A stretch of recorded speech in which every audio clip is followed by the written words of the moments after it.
Yes, you got a blessing from a tzaddik or 10 tzaddikim or 20 tzaddikim. But if you're not modest, it's not going to work. Why? Because you're not modest. But Rabbi, no, I'm modest. But my blessing didn't work also. Maybe because you're mechalel Shabbat. Well, what's that have to do with it, Rabbi? If I drive on Shabbat and I work on Shabbat and I do everything on Shabbat, why isn't the blessing with tzaddik going to work for me?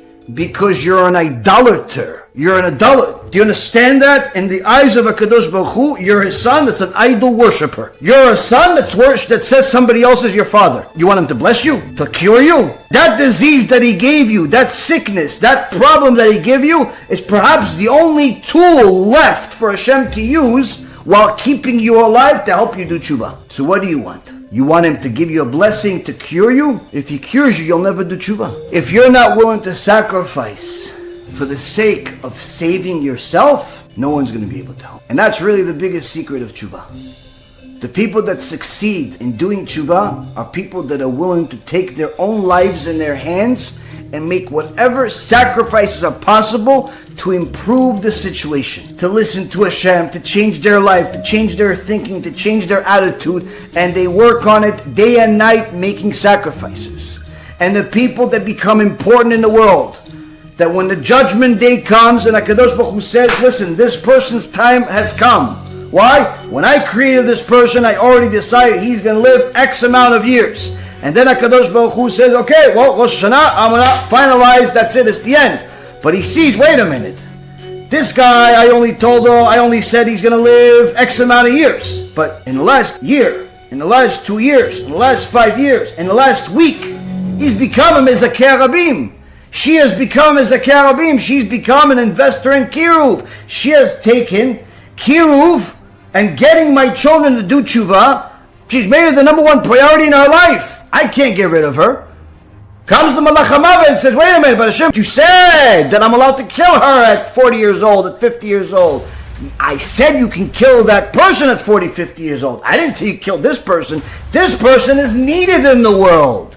Anyone that wants to have a good judgment on Rosh Hashanah and be given a long life, make sure that their number one investment is in helping Am Yisrael return to HaKadosh Baruch Hu. Why? You become needed by people. Therefore, their merit counts for you also. And in essence, you could literally change something that was already written before you came to the world.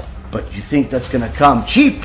You think that's going to come easy? Sacrifice. Sacrifice, Abutai. Sacrifice is the only way for a person to truly get to the highest levels in this world. And when a person is willing to sacrifice everything to change themselves and do tshuva, when a person is willing to sacrifice everything to make sure that their marriage is a happy marriage and not just one that is stable, when a person is willing to sacrifice everything that his kids get the best chinuch in the world, and he makes sure that the rabbis and the rebbitzins that they have are literally the best and they feel the best and they are going to do their best because they're not missing anything, when a person is willing to sacrifice everything to make sure that his community has everything and anything possible that he could offer, to make sure that they are protected from all evil, all abominations, all idolatry, all missionizing.